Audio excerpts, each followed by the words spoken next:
आज teaching aptitude का PYQs का मैराथन रहने वाला है, जबरदस्त वाला। और आपकी स्क्रीन पे पहला क्वेश्चन ये है। I am doctor Mukesh Goyal और बढ़िया से सारे क्वेश्चंस को एक्सप्लेन करेंगे। आपकी स्क्रीन पे क्वेश्चन है, choose the correct statement among the following. निम्नलिखित में से सही कथन चूज करना है आपको।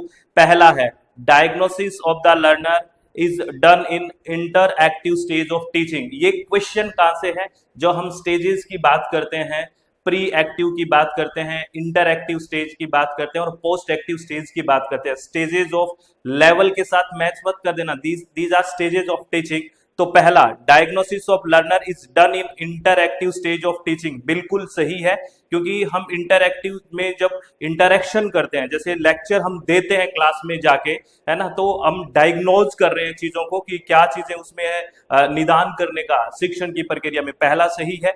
दूसरा, feedback and testing of the learner are done in post active stage of teaching, बिल्कुल सही बात है। यानी कि आप फीडबैक या फिर टेस्टिंग ऑफ द लर्नर कब करोगे? जब आपने प्री एक्टिव और इंटरएक्टिव में, प्री एक्टिव में आपने प्लान बनाया, इंटरएक्टिव में आपने इंटरेक्शन किया, पढ़ाया, पोस्ट एक्टिव में आप इवेल्युएशन और फीडबैक की बात करते हो, तो बिल्कुल ठीक है। Feedback and testing of the learner are done in post active stage of teaching, ये बिल्कुल ठीक है। सी ऑप्शन क्या कह रहा है? Fixing up goals and content are done in post active stage of teaching, यानी कि शिक्षण के सक्रिय होने के बाद के चरण में लक्ष्यों और विषय वस्तु को निर्धारित किया जाता है। ये बिल्कुल गलत है। ये कह रहा है कि आपका गोल क्या है ना, किस तरह का कंटेंट आपको डिलीवर करना है। कह रहा है पोस्ट एक्टिव स्टेज में करते हो, नहीं, ये पहले से प्री एक्टिव स्टेज में हमें डिसाइड करना होता है कि किस तरह का हमारा गोल क्या है, किसको हम पढ़ा रहे हैं। ये पूरा प्लानिंग होता है, ये प्री एक्टिव में होता है, नॉट पोस्ट एक्टिव में। तो इसको काट देंगे। D option, selection of appropriate testing devices is done in post active stage of teaching, यानी कि उपयुक्त परीक्षण उपकरणों का चयन शिक्षण के सक्रिय चरणों के बाद किया जाता है, बिल्कुल ठीक है। जब टेस्टिंग की बात आती है तो टेस्टिंग तो लास्ट में या इवेल्युएशन लास्ट में किया जाता है, तो जो प्रॉपर डिवाइस की कैसे उसका टेस्टिंग करना है ये पोस्ट एक्टिव में होगा। तो बिल्कुल selection of appropriate testing device is done in post active stage of teaching, ये बिल्कुल ठीक है। और ई ऑप्शन कह रहा है decision about strategies of teaching is done in post active stage of teaching, ये बिल्कुल गलत है। क्योंकि स्ट्रेटजीज की बात करते हैं, हमें क्या क्या स्ट्रेटजीज बनानी है, ये प्री एक्टिव में होता है जब प्लानिंग करते हैं। तो ई कट गया, यानी कि यहाँ पे राइट ऑप्शन ए, बी और डी हो गया। और इस तरह का ऑप्शन हमारे पास थर्ड ऑप्शन है, A B D, that will be the right option. और ये कौन सा टॉपिक है, क्लियर हो गया। जब हम लेवल की बात करते हैं, है ना, एक तो वो वहां मिक्स मत कर देना, मेमोरी, अंडरस्टैंडिंग और रिफ्लेक्टिव लेवल वो अलग है। एक फेजेस की बात करते हैं, प्री एक्टिव, इंटरमीडिएट या इंटरएक्टिव फेज और पोस्ट एक्टिव फेज, वहां से ये क्वेश्चन था। आई थिंक आपको समझ में आ गया होगा। नहीं आया तो कमेंट करके बताना, आ गया है तो भी कमेंट करके बताना। और हाँ, मैं अपना जो कोर्सेज हैं इस सेशन के लिए, जून सेशन के लिए लॉन्च हो चुके हैं। पीवाईक्यूज, एक रिवीजन दी थ्योरी के साथ पीवाईक्यूज और पेपर टू इन्वायरमेंट साइंस, इसके बारे में मैं लास्ट में बात करूंगा। All the best. ये क्वेश्चन है, आपको मैच करना है। पहला है टाइप ऑफ डेवलपमेंट, यानी कि विकास का प्रकार है यहाँ पे। उसके बाद ये रिलेटेड, किससे रिलेटेड कर रहा है, किससे रिलेट करता है। और यहाँ ये थॉट प्रोसेस या ये अप्रोच या प्रपोजल ये किसने दिया, ये बहुत इंपॉर्टेंट है। सबसे पहले है साइकोसेक्सुअल डेवलपमेंट, यानी कि मनो यौन विकास, ये किसके साथ मैच करेंगे? ये सीधा सीधा एनल स्टेज के साथ मैच होगा, बिल्कुल ए के साथ होगा 2, ठीक है। उसके बाद है साइको सोशल डेवलपमेंट। अगर साइको सोशल डेवलपमेंट की बात करते हैं, यानी कि मनोसामाजिक विकास, जब साइको सोशल डेवलपमेंट, सोचिए अब इसमें क्या कोशिश कर रहा है कि आइडेंटिफाई करना अपने आप को वर्सेस रोल कंफ्यूजन होना। क्योंकि साइको सोशल डेवलपमेंट है, ऊपर वाला है सेक्सुअल डेवलपमेंट, जहां पे हमने एनल स्टेज की बात की है।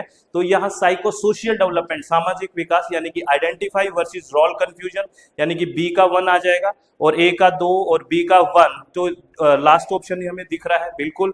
कोग्निटिव डेवलपमेंट की बात करें, संज्ञानात्मक विकास की बात करें, तो that will be the hypothetical deductive reasoning, यानी कि सी का 3 हो गया। और मोरल डेवलपमेंट, यानी कि resolving ethical dilemma, moral ethical ये चीजें मैच हो रही है, बिल्कुल आराम से कर सकते हो। नैतिक विकास, यानी कि नैतिक दुविधा का समाधान, डी के साथ 4, ए का 2, बी का 1, सी का 3, डी का 4। और बात इसमें क्या ध्यान रखनी है, नोट कर लेना बिल्कुल बढ़िया से, ये आपसे पूछा जा सकता है। जो साइको सेक्सुअल डेवलपमेंट है, जिसमें हमें एनल स्टेज की बात की है, ये किसने प्रपोज किया? प्रपोज बाय सिगमंड फ्रॉइड के द्वारा ये बेसिकली प्रपोज किया गया है ना, याद रखना। Anal stage is the second stage of his theory. उनकी जो सिगमंड फ्रॉइड है इसकी जो सेकंड स्टेज है वो क्या है? एनल स्टेज है, ये ध्यान रखना। और साइको सोशल डेवलपमेंट जिसमें हमने मैच किया है आइडेंटिफाई वर्सेस रॉल कंफ्यूजन, वो प्रपोज्ड बाय एरिक इरिक्सन, ये भी याद रखना है। This is the fifth stage जो उसकी टिपिकली अकरिंग ड्यूरिंग एडोलसेंस में होता है, और इनकी जो थ्योरी है उसका फिफ्थ स्टेज है ये psycho social development.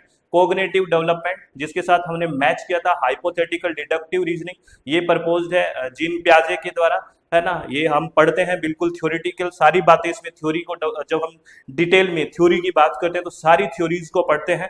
Moral development, resolving ethical डायमेला और लॉरेंस कोहलबर्ग ने ये प्रपोज किया। ये इनके नाम भी आपको याद रखना है क्योंकि सीधा सीधा पूछते हैं कि ये थ्योरी है वो किसने प्रपोज की है, तो इस तरह से भी आपको ध्यान रखना है, ठीक है। चलो, all the best for the next question. ये क्या है? Arrange the steps of creative thinking process in correct sequence. रचनात्मक सोच प्रक्रिया के चरणों को सही क्रम में व्यवस्थित करना है कि पहले कौन सा होगा, उसके बाद कौन सा होगा, उसके बाद कौन सा होगा।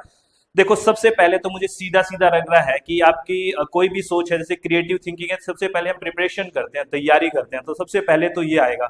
और लास्ट में क्या आता है? देखो, इवेल्युएशन लास्ट में हो रहा है, और इवेल्युएशन जब हम करते हैं तो उसके बाद में कुछ चीजें हमें रिवाइज करनी है। क्या पता लगेगा ना कि हमने ये मूल्यांकन करके ये आया और हमें लगा अच्छा ये चीज आई है, तो चलो कुछ रिवीजन करने की जरूरत है। तो बी और डी सबसे लास्ट में, यानी कि डी पहले बी फिर डी, तो ऐसा ऑप्शन देखिए, पहले बी और डी, ये राइट ऑप्शन यही बन गया, फोर्थ ऑप्शन। यानी कि ए सबसे पहले प्रिपरेशन आएगा, उसके बाद बेसिकली उस ई यानी कि इंक्यूबेशन यानी कि उद्भवन उसके बाद में है, सी यानी कि इल्यूमिनेशन के बाद, बी यानी कि इवेल्युएशन, और उसके बाद लास्ट में आ गया रिवीजन। राइट ऑप्शन कौन सा हो गया? 4 हो गया। एक एक स्टेजेस के बारे में बिल्कुल ध्यान से, ऐसे देखो कितना बढ़िया से रीजनिंग से ये क्वेश्चन बन रहा है ना।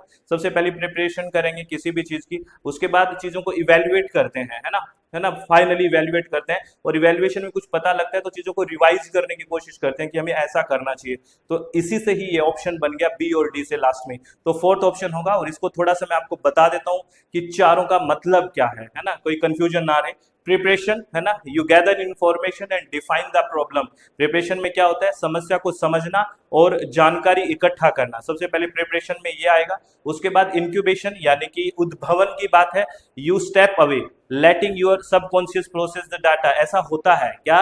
विचार को अवचेतन मन में छोड़ देना, एक बार काम में ब्रेक ले लेना, ठीक है। उसके बाद है इल्यूमिनेशन यानी कि प्रदीप्ति का मतलब है, दिस इज अहा मोमेंट, है ना, where the solution suddenly appears, यानी कि अचानक से विचार या समाधान दिमाग में आ जाना। अच्छा, इसका मतलब ये होना चाहिए। इवेल्युएशन फिर क्या है? You critically assess the ideas feasibility and effectiveness, यानी कि मूल्यांकन, विचार की जांच करना कि वह कितना सही या व्यवहारिक है। उसके बाद फाइनली रिवाइज करना, you refine and polish the solution for its final form, अंतिम रूप से देने के लिए विचार में सुधार या बदलाव करना। तो ये सीक्वेंस था, बिल्कुल समझ में आ गया। और हो सकता है कि एक एक स्टेटमेंट से मैच करने के लिए भी पूछा जा सके, ठीक है। तो ध्यान रखना है और पेन कॉपी लेके बैठा करो और कमेंट में बताया करो कि क्या समझ में आया, क्या नहीं आया, डिस्कस किया करो, तभी बात बनेगी, नहीं बात नहीं बनेगी। और ये सीरीज हम एग्जाम तक चलाएंगे, डिपेंड्स योर कॉपरेशन, कि आप कितना कॉपरेट करते हो, कितना आपको चीजें ठीक लगती है, इस पे डिपेंड कर रहा है ये, ठीक है। यहाँ पे लिस्ट 1 के साथ लिस्ट 2 को मैच करना है। यहाँ पे कंसेप्ट मैपिंग है, यानी कि इसको अगर हिंदी में बात है संप्रत्यय मानचित्र बोलते हैं, तो इसके साथ क्या मैच होगा?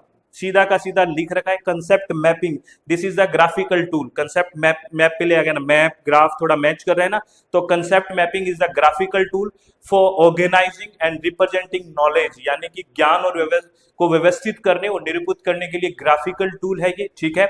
5E बेस्ड जो लेसन प्लानिंग होती है, लेसन प्लानिंग होती है 5E बेस्ड, है ना, यानी कि 5E का क्या मतलब है, किसी को पता है तो बताना। 5E कौन कौन सी है मैं बताऊंगा भी इस क्वेश्चन के बाद, पहले मेरे से पहले आप बताओ, है ना। ये कंस्ट्रक्टिव अप्रोच है, 5E बेस्ड जो लेसन प्लानिंग है बिल्कुल कंस्ट्रक्टिव अप्रोच है, रचनात्मक दृष्टिकोण है।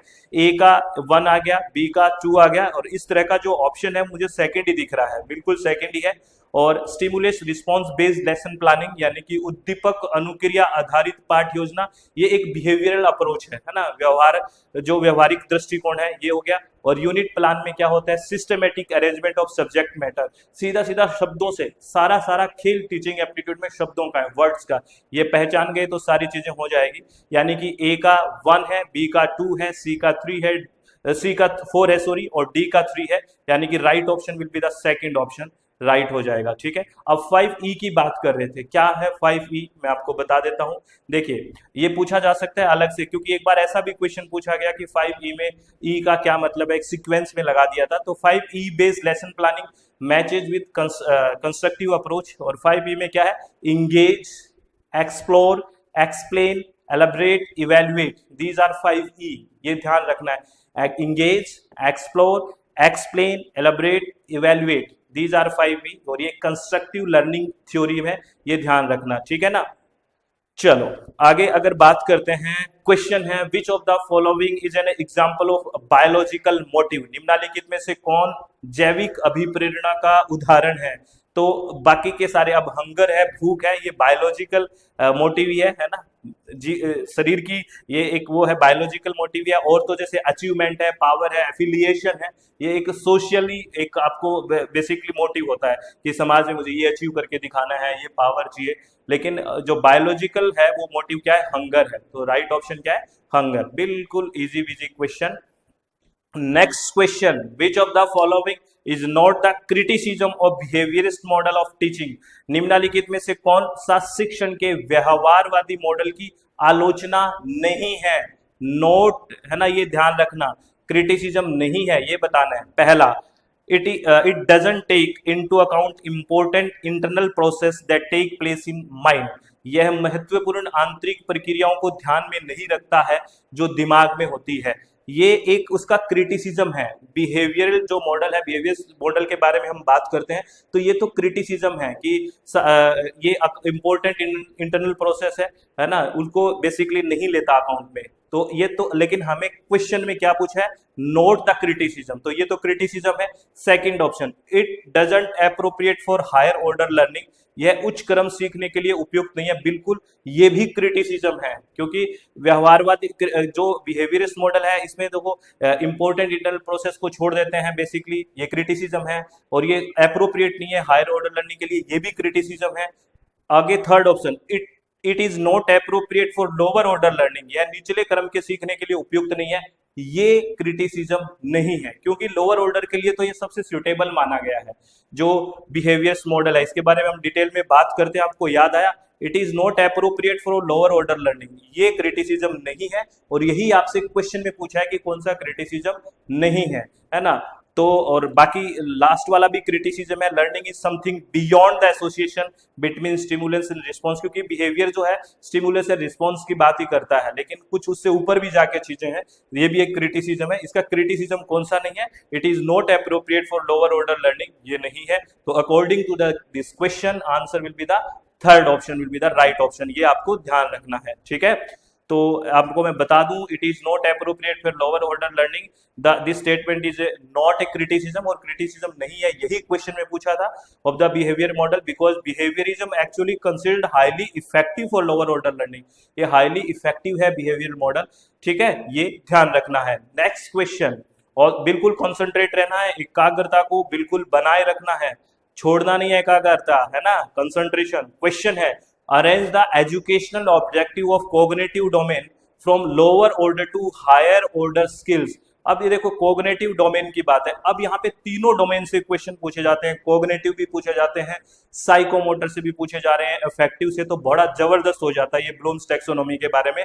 तो कोग्निटिव डोमेन में आपको लोअर से आपको हायर ऑर्डर की बात की है, तो देखो हायर ऑर्डर की तरफ जाते हैं तो इवैल्यूएशन और सिंथेसिस हायर ऑर्डर में आता है, तो यानी कि ये सबसे हायर ऑर्डर में है, बी और ए, तो बी और ए देखिए लास्ट में इसमें है, है ना, ये हायर ऑर्डर में है, तो राइट ऑप्शन तो सीधा का सीधा सेकंड बन गया। आपको नीचे अगर कंफ्यूजन है तो भी खत्म हो गया, ठीक है।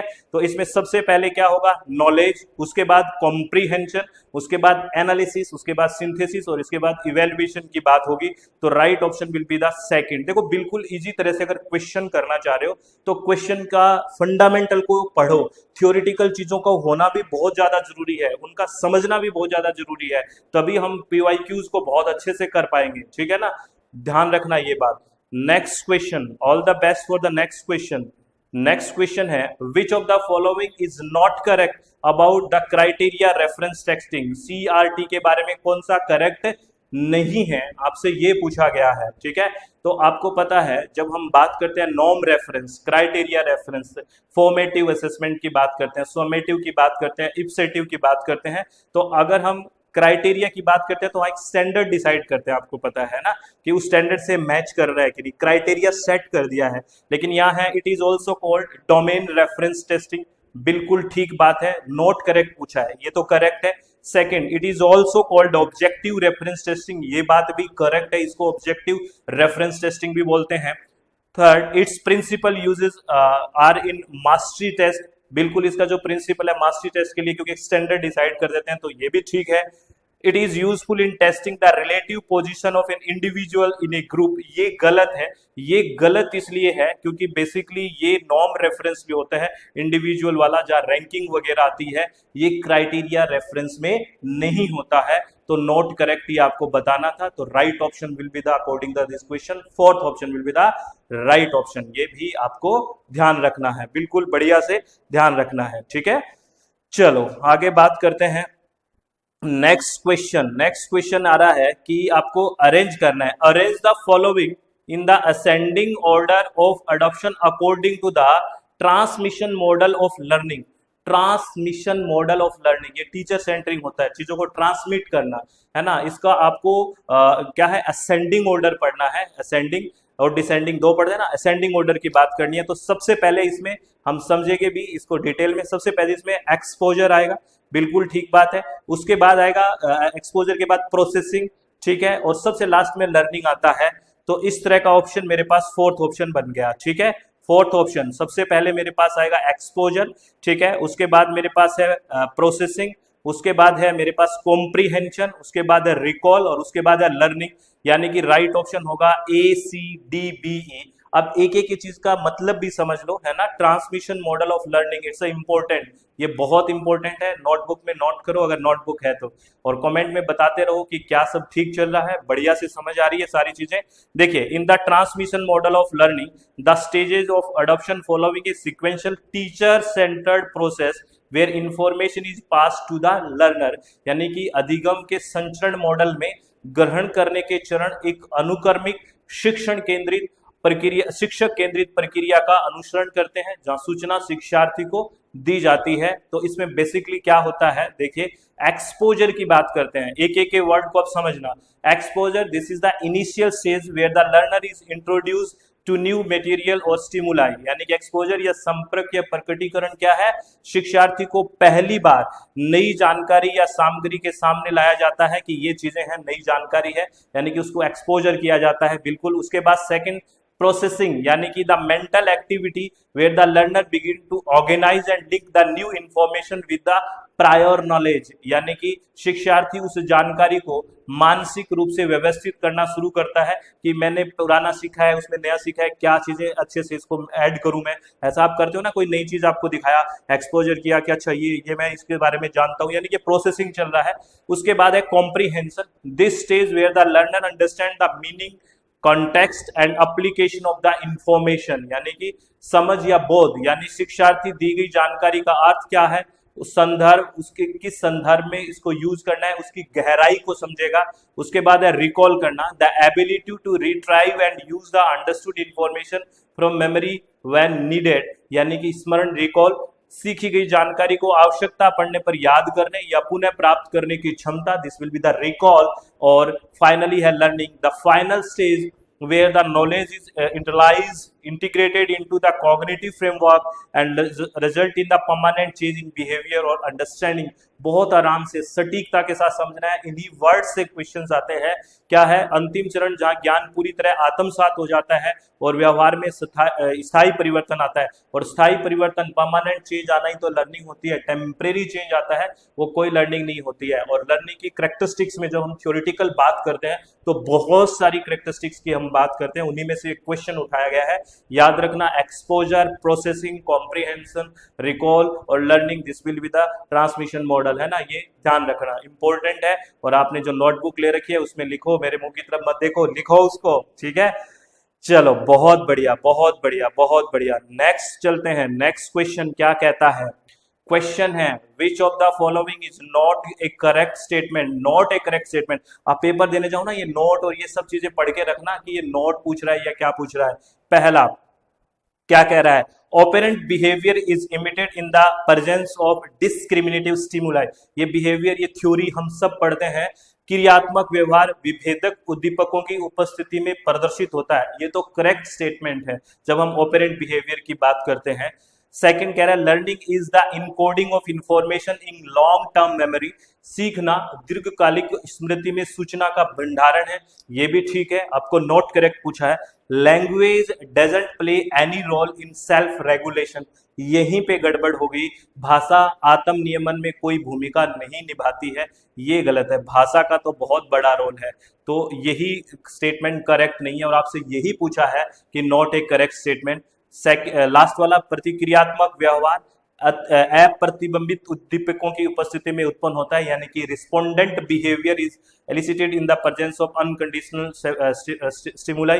अब ये भी बिल्कुल ठीक है। अब आपको पता है क्या करना है। जो ये स्टेटमेंट ठीक है, जैसे ऑपरेंट बिहेवियर वाला ठीक है, रिस्पोंडेंट बिहेवियर वाला ठीक है, ये लिख के रखना है और इसको समझना है कि कौन सी थ्योरी में हमने ये पढ़ा था, ये ठीक कैसे है ना। आप कनेक्ट कर पा रहे हो क्या चीजों को, है ना। ये कनेक्शन करिए क्योंकि इन्हीं से ही क्वेश्चन बनता है। आगे मैच में दे देंगे क्वेश्चन, तो प्लीज ये ध्यान रखना है। ऐसा नहीं कि बस आपने बस ऑप्शन देख लिया, अच्छा ये था मैं सिलेक्ट कर दूंगा। इन्हीं ऑप्शन से गहराई से क्वेश्चन बनेंगे, तो हर ऑप्शन को समझना भी बहुत ज्यादा जरूरी है, ठीक है। चलो, अब नेक्स्ट क्वेश्चन है, आपको लिस्ट 1 के साथ लिस्ट 2 को मैच करना है। चलो करते हैं मैच। यहाँ पे रूढ़िवादिता की बात की है, स्टीरियोटाइपिंग रिप्लेसमेंट करना है, यानी कि रूढ़िवादिता का प्रतिस्थापन करना है। तो कैसे करोगे, है ना। तो अगर हम नॉन स्टीरियोटाइपिंग एग्जाम्पल को इंश्योर कर देंगे, सीधा सीधा लिखा हुआ है, plan ahead in teaching to ensure non stereotyping examples, यानी कि शिक्षण के में पहले से योजना बनाए ताकि रूढ़िवादी उदाहरणों से बचा जा सके। पहले से ही ये योजना बनाए तो स्टीरियोटाइपिंग को रिप्लेस कर सकते हैं। तो बिल्कुल ए के साथ 3 मैच हो जाएगा, है ना। चलो बी के साथ देखिए, काउंटर स्टीरियोटाइपिंग इमेजिंग की बात कर रहा है। तो ये क्या रहा है, learn about A range of individual from different social group, बिल्कुल मैच कर रहा है। यानी कि काउंटर स्टीरियोटाइपिंग, प्रति रूढ़िवादी छवि, विभिन्न सामाजिक समूह के व्यक्तियों के बारे में जाने। तो ये काउंटर हो गया ना, अलग अलग से जानोगे तो उनका नॉलेज बढ़ेगा, आपको पता लगेगा कि क्या चीज सही है क्या चीज गलत है। तो स्टीरियोटाइप इमेज को आप काउंटर कर पाओगे। तो बिल्कुल ठीक बात है, यानी कि रूढ़िवादिता सोच को। बी का 2 हो गया। इंडिविजुअलाइजिंग है ना, यानी कि व्यक्तिकरण। Ask student to introduce significant thing about themselves during class, विद्यार्थियों से कहें कि वे कक्षा के दौरान अपने बारे में कुछ महत्वपूर्ण बातें बताएं। इंडिविजुअलाइजिंग, सी का 4 आ गया, है ना, बिल्कुल ठीक है। इंडिविजुअलाइजिंग है ना, अपने बारे में बताना, सही है, सी का 4। डी पर्सपेक्टिव टॉकिंग है, ये तो सीधा का सीधा 1 बच गया। Building opportunity to learn about first person perspective of student in class, कक्षा में छात्रों के प्रत्यक्ष दृष्टिकोण के बारे में जानने के अवसर विकसित करना, यानी कि 4th ऑप्शन हो गया। ए का 3, बी का 2, सी का 4, डी का 1 राइट ऑप्शन हो गया। अब आपको क्या करना है, थोड़ा रुकना है, इस क्वेश्चन के बाद में रीथिंक करना है, क्या मुझे पता था या आज ही पता चला है। अगर आज ही पता चला है तो क्या चीज मैंने नया सीखा। ये नहीं कि फटाफट आगे बढ़ गए, नेक्स्ट क्वेश्चन देख लिया। देखो सारे क्वेश्चन, हर क्वेश्चन के साथ फाइट करो, आत्मचिंतन करो, तभी बात बनेगी, नहीं तो बात नहीं बनेगी। प्लीज ये ध्यान रखना, मैं हर बात आपको समझाते हुए चल रहा हूं। जहां डाउट हो कमेंट में बताओ, कनेक्ट करने की कोशिश करो मैक्सिमम, कि आपको कितना कनेक्ट चीजें पूछनी है। प्लीज रिलैक्स होकर सारी चीजों को करना है। Next question, dynamic approach to teaching means, शिक्षण के गतिशील दृष्टिकोण का अर्थ है डायनेमिक, है ना, सीधी की सीधे की कोई चीज है ना रुकी हुई नहीं है, dynamic approach. Teaching should be lecture based, अध्यापन है ना मैंने व्याख्यान आधारित हो, ये तो मुझे डायनेमिक अप्रोच नहीं लग रहा। टीचर शुड बी एनर्जेटिक, शिक्षण ऊर्जावान हो, अच्छा बात है, लेकिन डायनेमिक अप्रोच को देखना है हमें। Teacher should be student friendly, छात्र शिक्षक हितैषी होना चाहिए, अच्छी बात है। Dynamic student should learn through activities, ये डायनेमिक अप्रोच है कि स्टूडेंट भी मूव कर रहा है, यानी कि student should learn through activities. ऊपर वाला सारा टीचर सेंटर्ड की सी बात हो रही थी, तो डायनेमिक की बात करें तो student should learn through activities, छात्रों को गतिविधियों के माध्यम से सीखना चाहिए, that will be the right option, fourth will be the right option, ठीक है, ये ध्यान रखना है। अच्छा क्वेश्चन है, डायनेमिक अप्रोच आपकी है क्या, डायनेमिक अप्रोच है ना, ठीक है। नेक्स्ट क्वेश्चन है, which one of the following development areas of individual differences will be affected if a child doesn't want to play with other children एज और ही और सी फील शाय। यदि कोई बच्चा अन्य बच्चों के साथ खेलना नहीं चाहता है क्योंकि वह शर्मीला महसूस करता है, तो व्यक्तिगत भिन्नताओं के निम्नलिखित में से कौन सा विकासात्मक क्षेत्र प्रभावित होगा। तो सीधा सीधा है कि दूसरों के साथ वो जुड़ना नहीं चाह रहा, दूसरों के साथ बच्चा खेलना नहीं चाह रहा, तो सोशल डेवलपमेंट कहीं ना कहीं प्रभावित हो जाएगा, यानी कि सामाजिक विकास, है ना, सोशली डेवलप नहीं हो पाएगा। और आजकल बच्चे देखना बाहर खेलते नहीं है, मोबाइल में लगे रहते हैं, और मेंटली कितना डिस्टर्ब हो चुके हैं, क्योंकि उसमें चीजें आपने देखा होगा बिल्कुल फ्रस्ट्रेट इरिटेटिंग बिल्कुल होते हुए रहते हैं बच्चे। बाहर जाना, खेलना, लोगों से जुड़ना बहुत ज्यादा जरूरी है, ठीक है, स्क्रीन टाइम बढ़ेगा, दिक्कत बढ़ेगी, है ना। चलो next question, according to revise Bloom taxonomy, revise देखना ये है ना, हम बात करते हैं ना ब्लूम टेक्सोनोमी में एक ओल्ड और एक रिवाइज, रिवाइज के बारे में पूछा है। According to the revise Bloom taxonomy which of the following category is considered to be highest for the learner, है ना, रिवाइज में क्रिएट करना चीजों को हाईएस्ट माना गया है, याद करिए, यानी कि चीजों को बनाना सबसे हाईएस्ट माना गया। तो मुझे आप कमेंट में बताओ जो ओल्ड ब्लूम टेक्सोनोमी है उसमें क्या सबसे हाईएस्ट माना गया था लर्नर के लिए। प्लीज ये आप इंपॉर्टेंट क्वेश्चन है, ओल्ड में क्या माना गया था आपको बताना है, ये तो रिवाइज में क्रिएट का है। कमेंट करोगे, इंटरेक्शन करोगे, तो मुझे पता चलेगा कि आप इंटरेस्ट ले रहे हैं, नहीं तो ऐसा लगेगा कि जग सुना सुना है ना, ऐसा नहीं लगना चाहिए। ये क्वेश्चन क्या कहता है, which of the following characteristics pertain to non conventional learning, गैर परंपरागत लर्निंग, निम्नलिखित में से कौन सी विशेषता गैर पारंपरिक शिक्षा से संबंधित है। गैर पारंपरिक यानी कि जो परंपरा में नहीं चली आ रही। On campus education with fix time, ये तो कन्वेंशनल परंपरा में चली आ रही है, नॉन कन्वेंशनल पूछना है। टीचर सेंटर लर्निंग पढ़ते ही आ रहे हैं, ये भी चला आ रहा है। रिक्वायरमेंट ऑफ रेगुलर अटेंडेंस, ये भी चलता आ रहा है। नो फिक्स्ड करिकुलम, कोई निश्चित पाठ्यक्रम नहीं, करिकुलम पाठ्यचर्या नहीं, ये एक नई अप्रोच है, यानी कि नॉन कन्वेंशनल है, किसी भी टाइम कैसे भी अपने हिसाब से पढ़िए, ये नॉन कन्वेंशनल लर्निंग है। तो राइट ऑप्शन कौन सा हो जाएगा, fourth will be the right option. तो आप लोग मुझे ये बताइए, जबरदस्त वाली तैयारी हो रही है ना, बढ़िया से लग रहा है। अब मैं बैच के बारे में इंफॉर्मेशन देता हूँ, और कमेंट करके जरूर बताएं कि आपको कैसा लगा है। सब बढ़िया लग रहा है तो लाइक शेयर सब्सक्राइब सब कर दे, जो आपको फ्री में ही करना है, ठीक है। अगर आप हमारे साथ जुड़ना चाहते हैं तो PYQs का बैच हमारी वेबसाइट और ऐप पे लॉन्च हो चुका है, पेपर 1 की 10 यूनिट्स के लिए। और PYQs के साथ थ्योरेटिकल पार्ट को भी आप ज्वाइन करना चाहते हैं तो कर सकते हैं जून सेशन के लिए। कहाँ पे, अपनी वेबसाइट www.swmg.in, और प्ले स्टोर में अपनी मोबाइल ऐप है दैट इज SWMG, और ये अपना कॉन्टैक्ट नंबर है। तो बिल्कुल शांति के साथ चित्त को रिलैक्स करके सारे काम करने हैं। कोई भी टेंशन, कोई भी चीज समझ में नहीं आए तो कमेंट में बताना है। मैक्सिमम जुड़ाव रखिए, तभी बात बनेगी, तभी आपके मन की बात में जान पाऊंगा। और अपने चित्त को शांत रखना है, हैप्पी रहना है, खुश रहना है, और काम करते रहना है। तो बहुत बहुत धन्यवाद, thank you, thanks a lot friends, take care.